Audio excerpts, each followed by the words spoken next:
अस्सलाम वालेकुम स्टूडेंट, आज हम फार्माकोलॉजी का लास्ट लेक्चर कर रहे हैं जिसमें हम देखेंगे ophthalmic drugs, ocular drugs, drug use for eye conditions, eye disorders, eye diseases are called ophthalmic drugs. तो आज हम ऑप्थेल्मिक ड्रग्स के बारे में स्टडी करेंगे, कौन कौन सी हैं, इसकी क्या क्लासिफिकेशन है। चलें स्टार्ट करते हैं आज का लेक्चर। बिस्मिल्लाहिर्रहमानिर्रहीम। आज के टॉपिक का नाम है ऑप्थेल्मिक ड्रग्स। ठीक है, ड्रग्स जो कि हम आई के लिए यूज़ करते हैं उसको हम ऑप्थेल्मिक ड्रग्स बोलते हैं। अब आई के कुछ पार्ट देख लें तो सबसे इंटीरियर पार्ट क्या होता है, इसका कॉर्निया। उसके बाद एक इसके लेंस को जो होल्ड किए रखती है, उस लेंस से पहले का पार्ट होता है आयरस। आयरस को जो लिगामेंट सपोर्ट किए होते हैं, होल्ड किए होते हैं, उसको सस्पेंसिव लिगामेंट बोलते हैं। ठीक है, उसके बाद जो आयरस और कॉर्निया के दरमियान का एरिया है उसको इंटीरियर एक्वस चैम्बर बोलते हैं, जबकि जो लेंस और ये जो रेटिना के दरमियानी पार्ट है उसको विट्रस चैम्बर या विट्रस ह्यूमर बोलते हैं। ठीक है, तो ये आज के लेक्चर में हम जो स्टडी करेंगे उसके बारे में बताया हुआ है।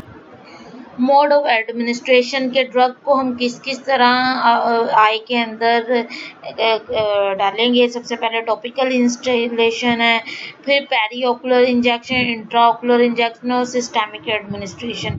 और कुछ दूसरी ड्रग्स जो कि आपकी आई को अफेक्ट करती हैं, दूसरी सिस्टेमिक ड्रग्स जो आपकी बॉडी के ऊपर आई के ऊपर साइड इफेक्ट लाती हैं, उनके बारे में स्टडी करेंगे। फिर जो कॉमन ड्रग यूज़ होती हैं ऑप्थेल्मोलॉजी में उनके बारे में पढ़ेंगे, जिसमें मेड्रियाटिक्स, साइक्लोपैजिक्स एजेंट्स हैं, antiviral drugs, anti fungal, anti inflammatory, lubricating and artificial tears. उसके अलावा इंट्रा ओकुलर और इरिगेटिंग सॉल्यूशंस और ड्रग यूज्ड इन ग्लाकोमा।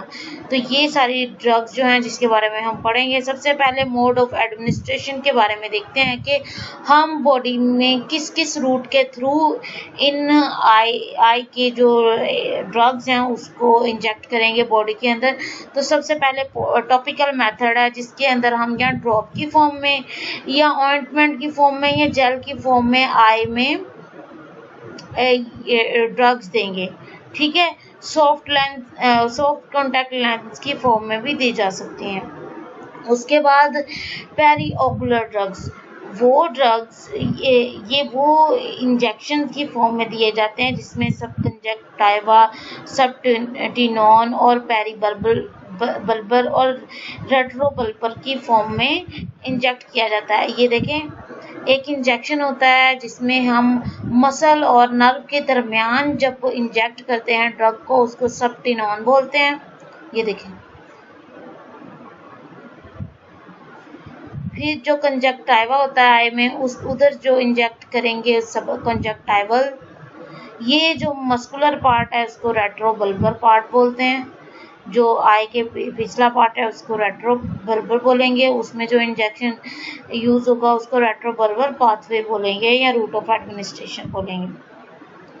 ठीक है, उसके बाद इंट्राओकुलर पाथवे के थ्रू भी हम आई की ड्रग्स को इंजेक्ट कर सकते हैं। इसमें इंट्राकैमेरल और इंट्राविट्रल पाथवेज आ जाते हैं। तो इंट्राकैमेरल, ये देखें, कॉर्निया और आयरस के दरमियान अगर हम इंजेक्शन के थ्रू ड्रग देंगे तो इंट्राकैमेरल। ठीक है, आयरस और विट्रस ह्यूमर के दरमियान जो हम ड्रग इंजेक्ट करेंगे वो इंट्राविट्रल इंजेक्शंस के थ्रू देंगे। ठीक है, तो ये उसकी क्लासिफिकेशन बताई हुई है। इसके अलावा सिस्टेमिक रूट के थ्रू अगर हम देखेंगे तो oral pathway, intravenous, intramuscular pathway के थ्रू हम ड्रग्स को बॉडी में इंजेक्ट कर सकते हैं। उसके अलावा कुछ स्टैंडर्ड्स रखे हुए हैं उन्होंने, स्टैंडर्ड कलर्स हैं जिसको देख के हम जो बोतल कैप है या ड्रग का लेबल होता है उसके थ्रू हम बता सकते हैं कि इस अगर ब्लू कलर या येलो कलर की है तो हमें उसके कलर से पता चल जाएगा कि ये बीटा ब्लॉकर है। रेड है तो मेड्रियाटिक्स और साइक्लोप्लेजिक्स है। ग्रीन कलर है बोतल का तो ग्रीन कलर की उसके ऊपर ग्रीन बोतल है या ग्रीन कलर के उसके अल्फाबेट्स हैं तो मायोटिक्स इसको बोलेंगे। ऑरेंज है तो कार्बोनिक एनहाइड्रेस इनहिबिटर, ब्राउन या टैन है तो एंटी इन्फेक्टिव एजेंट्स होंगे उसमें, ग्रे है तो एंसिड्स और पिंक है तो स्टेरॉइड्स। तो ये कुछ उन्होंने स्टैंडर्ड कलर बताए हैं कि इस तरह इंटरनेशनली ड्रग को उसकी रिकग्निजेशन के लिए यूं उसको कलरिंग दी गई है। अब कुछ कॉमन ड्रग्स हैं जो ऑप्थेमोलॉजी में इस्तेमाल होती हैं। तो सबसे पहले मेड्रियाटिक्स और साइक्लोप्लेजिक्स एजेंट की बात करें तो मेड्रियाटिक्स क्या हैं? मेड्रियाटिक्स वो ड्रग्स होती हैं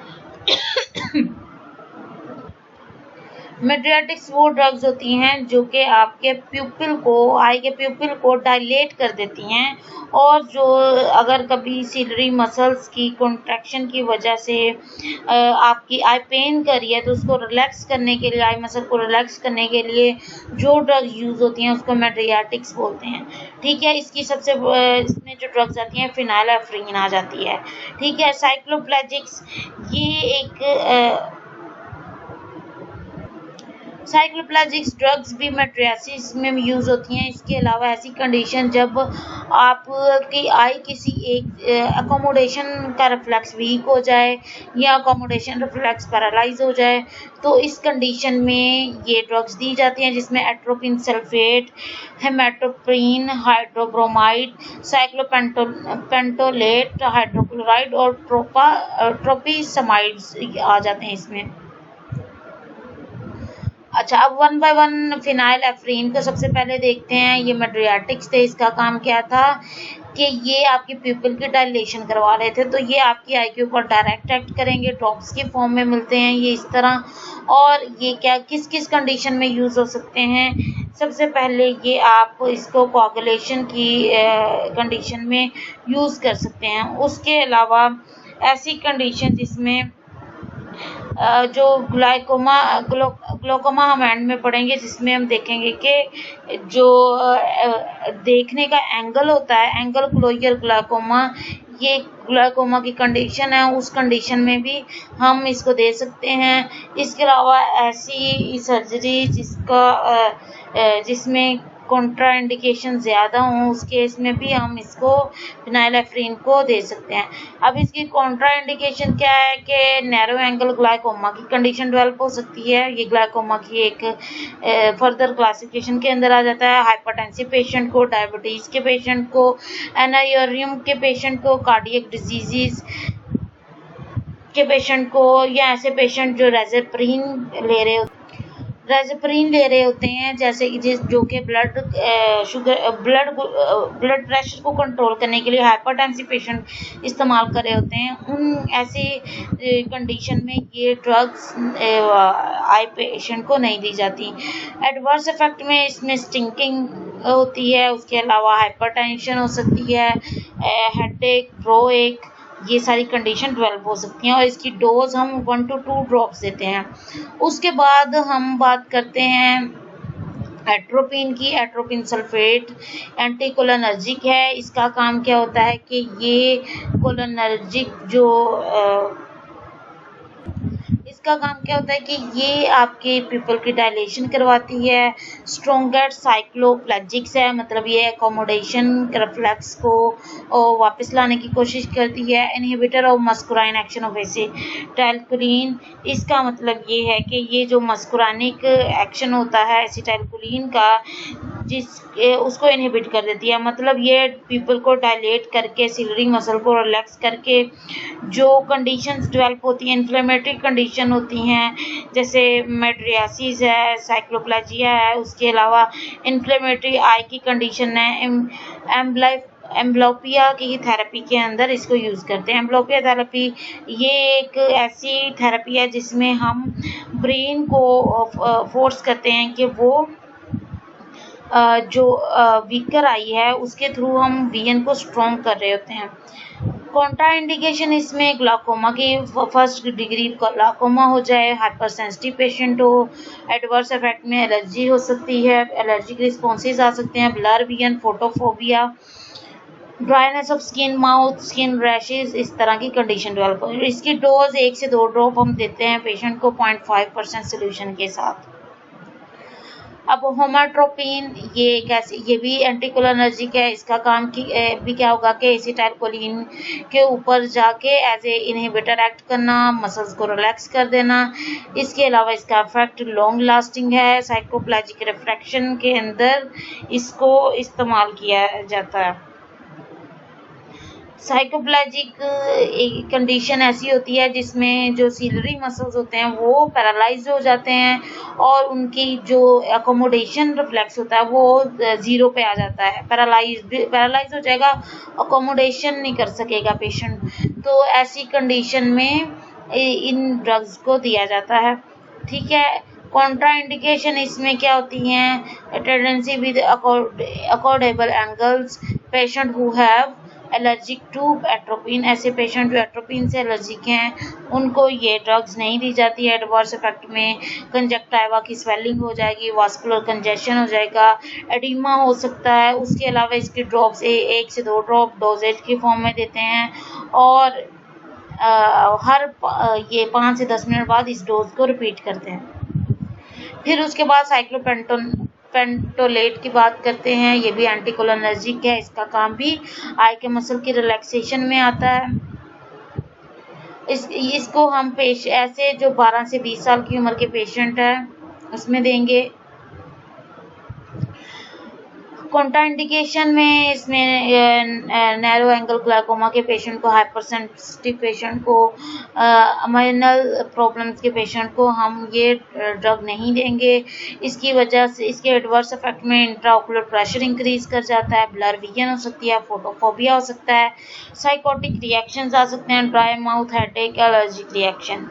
उसके अलावा इसकी डोज 1 ड्रॉप हम हर 5 मिनट बाद देंगे। ठीक है। ट्रोपिकामाइड ये भी एक ऐसी ये भी एंटीकोलिनर्जिक मेडियाटिक ड्रग है। ये स्ट्रॉन्गर होती है और इसका 0.5% सोल्यूशन हम पेशेंट के अंदर देते हैं। इंडिकेशन में डायग्नोस्टिक प्रोसेस में, प्री और पोस्ट ऑपरेटिव स्टेजेस में। उसके अलावा पेशेंट के जो बच्चे हैं उसमें हम फिनाइलेफ्रिन के कॉम्बिनेशन के साथ इसको देते हैं। कॉन्ट्रा इंडिकेशन की बात करें तो narrow angle glaucoma, hyper sensitive patient को नहीं देते। एडवर्स इफेक्ट में स्टिंगिंग सेंसेशन, कन्फ्यूजन और हाइपर एक्टिविटी आ जाते हैं। फिर उसके बाद इसकी डोजेज बताइए कि 2 ड्रॉप्स देते हैं 1% सोल्यूशन के और हर आंख में 2 से 3 बार देते हैं हर 5 मिनट के इंटरवल पे। इधर मेड्रियासिस और जो पैरालिसिस ऑफ अकोमोडेशन है उन दोनों के लिहाज से इन सब ड्रग की किस एज ग्रुप में कितना % सोल्यूशन इसका देना है वो बताया हुआ है। उसके बाद एंटीवायरल ड्रग, ऐसी कंडीशन जिसमें आई के ऊपर वायरल अटैक हो जाए जैसे कि HSV, HZV, CMV, रेटिनाइटिस। तो सबसे पहले हम बात करते हैं HSV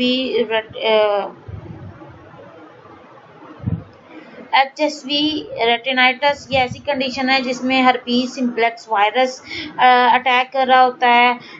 HZV ऐसी कंडीशन जिसमें हर्पीस ज़ूस्टर वायरस अटैक करता है। और CMV रेटिनाइटिस ऐसी कंडीशन जिसमें साइटोमेगालो वायरस की वजह से रेटिना के अंदर स्वेलिंग हो जाती है और उसकी वजह से पेशेंट ब्लाइंड हो सकता है। ऐसी कंडीशन में हम एंटीवायरल ड्रग देते हैं जो कि एसाइक्लोविर, विडाराबिन और गेंसिक्लोविर आ जाते हैं।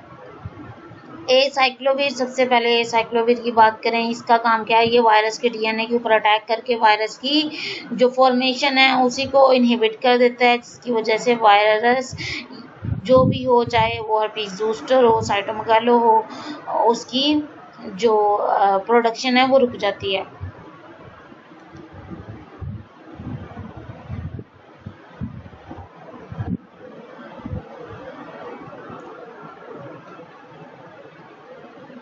अच्छा, अब इसके एडवर्स इफेक्ट में लोकल SPK डेवलप हो सकता है, सुपरफिशियल पंक्टेट केराटाइटिस, मतलब इस कंडीशन में ये एक आई का डिसऑर्डर है जिसके अंदर जो कॉर्निया होता है उसके अंदर जो सेल्स होते हैं उसकी डेथ होना शुरू हो जाती है।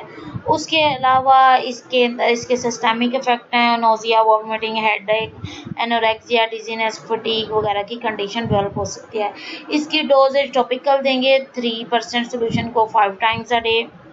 सिस्टेमिकली अगर दें तो इसको 800 mg का सोल्यूशन mg की फॉर्म में या IV के थ्रू देंगे या आईएम के थ्रू देंगे, ओरली भी दे सकते हैं। इंट्राविट्रल की कंडीशन में दें तो 10 से 40 माइक्रोग्राम पर 0.1 ml सोल्यूशन की फॉर्म में हम बॉडी के आई के अंदर इंजेक्ट कर सकते हैं।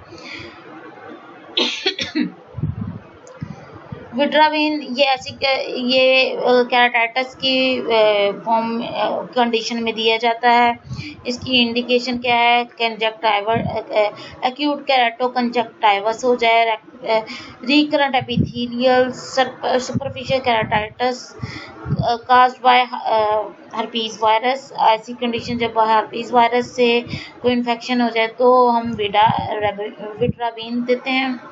ठीक है, ये ऑइंटमेंट की फॉर्म में, ड्रॉप्स की फॉर्म में मिलती हैं। इसका टॉपिकल रूट है। कॉन्ट्रा इंडिकेशन इसकी हाइपर सेंसिटिविटी हो सकती है। एडवर्स इफेक्ट में लैक्रिमेशन मतलब आंसू निकलना शुरू हो जा सकते हैं। इसके अलावा inflammation, burning, irritation, SPK, pain, photophobia, punctal occlusion sensitive, ये कंडीशन डेवलप हो सकती हैं।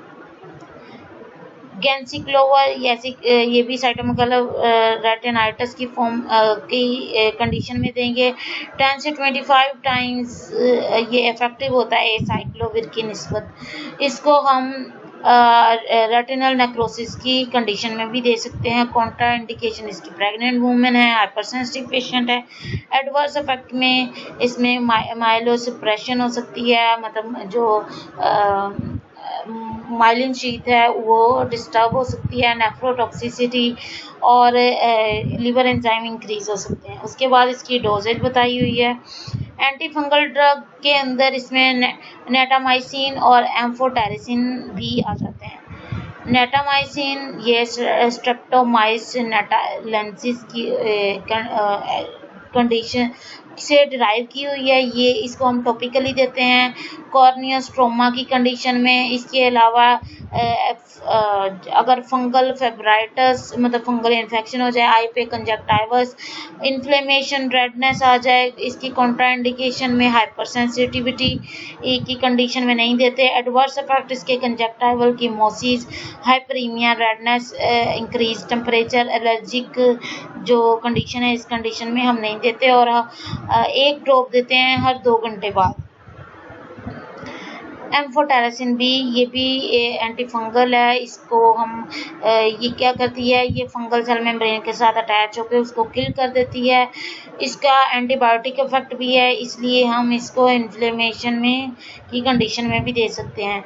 इंडिकेशन इसकी क्या है कि कॉर्नियल अल्सर हो जाए, मैकोटिक केराटाइटिस हो जाए, इंट्राओकुलर हिस्टोप्लाज्मोसिस, ये सारी उसकी फंगल कंडीशन है। कैंडाइडा केराटाइटिस ये एक आई की कंडीशन है। कॉन्ट्रा इंडिकेशन इसमें अगर नेफ्रोपैथी हो जाए, हाइपर सेंसिटिव डिसऑर्डर है तो हम इसको इस एम्फोटेरिसिन को नहीं देंगे। एडवर्स इफेक्ट इसकी वजह से लोकल इरिटेशन हो सकती है, नोजिया, वॉमिटिंग, डायरिया और रीनल डैमेज हो सकता है।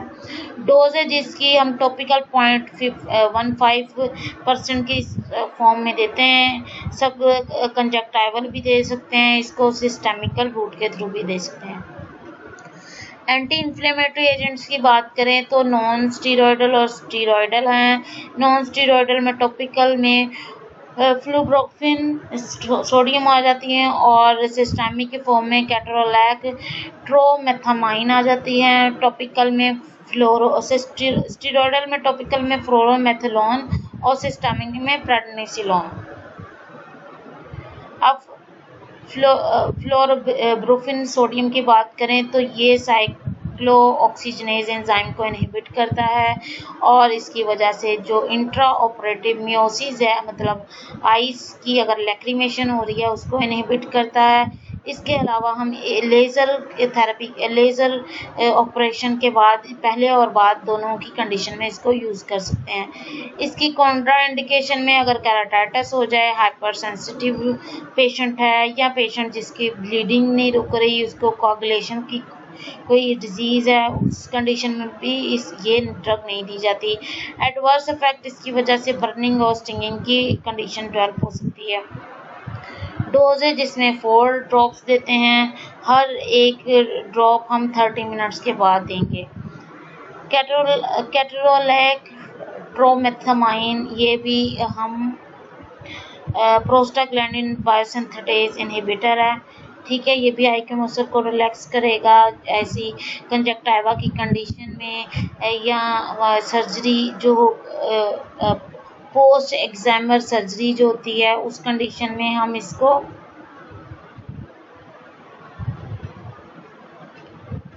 नहीं देते, उस कंडीशन में इसको देते हैं। Pain management, chronic conjunctivitis, cystoid macular oedema, इस कंडीशन में हम इन ड्रग को देंगे।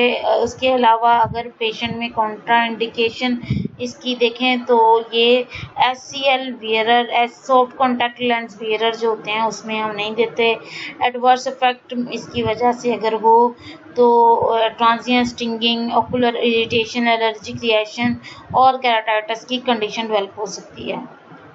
फ्लोरामेथलोन की बात करें तो ये भी कॉर्निया के अंदर मेटाबोलाइज हो जाता है, इसीलिए इसकी इंडिकेशन क्या है कि ये हम इन्फ्लेमेशन में या जो पोस्ट लेजिक सर्जरी है, जो आजकल जदीद किस्म की आई की सर्जरीज आई हैं, उस कंडीशन में हम इसको दे सकते हैं ताकि इन्फेक्शन डेवलप ना हो। प्रेडनोसोलोन, ये भी सिंथेटिक कॉर्टिकोस्टेरॉइड है, इसका भी ये एडिमा को रोकने के लिए, कैपिलरी डायलेशन के लिए और deposition of collagen and scar formation के लिए इसको यूज़ करते हैं। इसकी कॉन्ट्रा इंडिकेशन में अगर कोई इन्फेक्शन है, केराटाइटिस है, वायरल डिजीज़ है या फंगल डिजीज़ है, इस कंडीशन में हम प्रेडनिसोलोन को नहीं देंगे। एडवर्स इफेक्ट इसकी वजह से इंट्राओकुलर प्रेशर इंक्रीज कर सकता है, विजुअल फील्ड डिफेक्ट हो सकता है या PSC फॉर्मेशन हो सकती है, कोई सिस्ट की फॉर्मेशन हो सकती है। अब कुछ जो आई के लुब्रिकेटिंग या आर्टिफिशियल टीयर्स हो सकते हैं, वो कौन कौन से हैं, तो इस कब हम इसको देते हैं, जब आई की इरिटेशन हो रही हो, ड्राई आइज हो जाए, उस कंडीशन में हम इनको देते हैं। रिफ्रेश टीयर्स, टीयर प्लस और आर्टिफिशियल टीयर के नाम से मार्केट में अवेलेबल हैं। वार्निंग के तौर पे अगर हम बात करें तो discontinue using if irritation produce, अगर इन एजेंट्स को यूज़ करके ड्राइनेस आ रही है या इरिटेशन हो रही है तो इनको यूज़ करना बंद कर दें। तो इस तरह के ये मिलते हैं refresh tear, equate, artificial tear के नाम से ना, तो जो आई को लुब्रिकेट करने के लिए यूज़ करते हैं। अक्सर ड्रामाज में आर्टिफिशियल टीयरिंग के लिए भी इसको यूज़ किया जाता है। इंट्राओकुलर एंड इरिगेटिंग सोल्यूशन, इसके बारे में हमने डिटेल से एक चैप्टर देखा था जिसमें हमने देखा था इनऑर्गेनिक और ऑर्गेनिक जो पार्ट्स होते हैं उसको हम आई इरिगेशन में भी यूज़ करते हैं, आई को वॉश करने के लिए भी इसको यूज़ करते हैं। अब इसकी इंडिकेशन कोई कैटरेक्ट सर्जरी है, उसके अलावा विट्रोरेक्टमी है, पोस्टीरियर सेगमेंट सर्जरी है, एंटीरियर सेगमेंट रिकंस्ट्रक्शन है, ऐसी कंडीशन में इनको हम देते हैं। अब सबसे जो लास्ट पॉइंट है उसमें हमने ग्लाकोमा में देखना है कि कौन कौन सी ड्रग्स यूज़ होती हैं। ग्लाकोमा बेसिकली ऐसी कंडीशन है जिसमें ऑप्टिक नर्व डैमेज हो जाती है। जैसे ही आपका इंट्राओकुलर प्रेशर इंक्रीज करता है, आपके जो एक्वस ह्यूमर है उसकी ज़्यादा प्रोडक्शन हो जाती है या उसको निकलने का रास्ता नहीं मिलता आई के अंदर से, तो उसकी वजह से क्या होता है कि आपके ओपेसिटी आ जाती है, नज़र आना बंद हो जाता है, जिसकी वजह से आपकी ऑप्टिक नर्व परमानेंटली डैमेज होके ब्लाइंडनेस काज कर सकती है।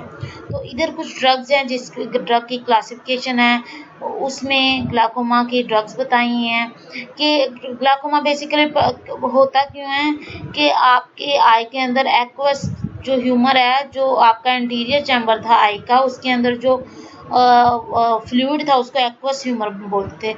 अगर उसकी प्रोडक्शन इंक्रीज हो जाए या वो वहाँ से रिमूव ना हो सके टाइमली, तो ये ग्लाकोमा की कंडीशन प्रोड्यूस होती है। तो उस कंडीशन से बचने के लिए हमें क्या करना है कि एक्वस ह्यूमर की प्रोडक्शन को या कम करना है या उसका जो आउटफ्लो है उसको इंक्रीज करना है।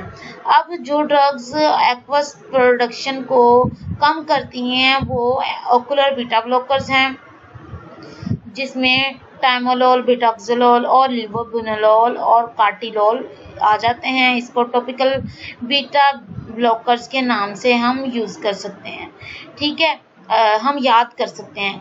अल्फा सेलेक्टिव एगोनिस्ट भी आ जाते हैं इसी कैटेगरी में, जिसमें है एप्राक्लोनिडीन और बिमरोनिडीन, ठीक है। उसके अलावा कार्बोनिक एनहाइड्रेज इनहिबिटर हैं। ये क्या करते हैं कि ये भी आपकी जो एक्वस ह्यूमर की प्रोडक्शन है सीलरी बॉडी से, सीलरी मसल से, उसको रोकते हैं, ठीक है। कार्बोनिक एनहाइड्रेज इनहिबिटर में एसिटाजोलामाइड, ब्रिनोजोलामाइड और डोजोलामाइड आ जाते हैं। ये सारे सल्फोनामाइड के डेरिवेटिव्स हैं। अच्छा, इंक्रीज एक्वस आउटफ्लो, अगर हमसे प्रोडक्शन कंट्रोल नहीं हो रही तो हम इन ड्रग्स के थ्रू जो एक्वस ह्यूमर का आउटफ्लो है उसको बढ़ा देंगे ताकि जो वियन है वो डिस्टर्ब ना हो। अब इसके अंदर इंक्रीज ट्रेबिकुलर आउटफ्लो हो सकता है और इंक्रीज यूवी सेक्युलर आउटफ्लो हो सकता है। इसके अंदर 3 फर्दर कैटेगरीज हैं, जिसमें हम नॉन सिलेक्टिव अल्फा एगोनिस्ट है, जिसमें एपिनेफ्रिन और प्रो ड्रग ऑफ एपिनेफ्रिन डिपिवेरफिन आ जाती हैं, और कोलिनोमेटिक ड्रग्स ये भी क्या करती हैं कि आपका जो एक्वस ह्यूमर की आउटफ्लो है उसको इंक्रीज कर देंगी, जिसकी वजह से एक्वस ह्यूमर आई में स्टोर नहीं होगा। अब इसमें कौन सी ड्रग्स आती हैं? पिलोकार्पिन, फिजोस्टिगमिन और इकोथियोफेट, ठीक है।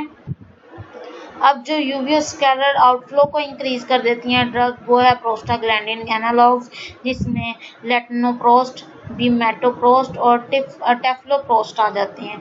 तो ये सारी ड्रग्स हैं जो ग्लाकोमा के अंदर हम यूज़ करते हैं। अब कुछ सिस्टेमिक ड्रग्स जो कि आपकी आई के ऊपर अफेक्ट करती हैं, उनको हमने आई कंडीशन में अवॉइड करना है। तो उसमें एमियोड्रोन है जो कि कार्डियक रिदमा वाले पेशेंट यूज़ करते हैं, उसकी वजह से आपकी ऑप्टिक न्यूरोपैथी या कैरेटोपैथी की कंडीशन डेवलप हो सकती है। उसके अलावा डिजिटैलिस, ये भी हार्ट डिजीज़ में यूज़ होती है, ये आपकी क्रोमेटोपेजिया कंडीशन काज कर सकती है। उसके अलावा मतलब इसमें जो कलर विजन है वो चेंज हो जाता है। क्लोरोक्विन्स, ये मलेरिया में, आर्थराइटिस के कंडीशन में, सिस्टेमिक लिवर एसएलई की कंडीशन में यूज़ होती है, जिसकी वजह से रेटिनोपैथी की कंडीशन डेवलप है। थियोडाइजीन्स ऐसी साइकोटिक ड्रग है जिसकी वजह से आपकी रेटिनोपैथी हो सकती है। एथेम्बुटोल, ये भी एक एंटी ट्यूबरकुलोसिस ड्रग है, ये आपकी ऑप्टिक न्यूरोपैथी काज कर सकती है। क्लोप्रोमेजिन, ये साइकोटिक ड्रग है, ये भी आपकी आई की कंडीशंस काज कर सकती है। तो ये आज का लेक्चर आपका आई ड्रग्स के ऊपर था, जिसमें हमने देखा कि कौन कौन सी ड्रग, कितनी किस्म के ड्रग्स हैं और जो जो हम इस आई में यूज़ करते हैं उनका रूट, उनकी एडमिनिस्ट्रेशन हमने आज के लेक्चर में देखी। कोई क्वेश्चन क्यूरी हो तो आप मुझसे पूछ सकते हैं। Thank you so much.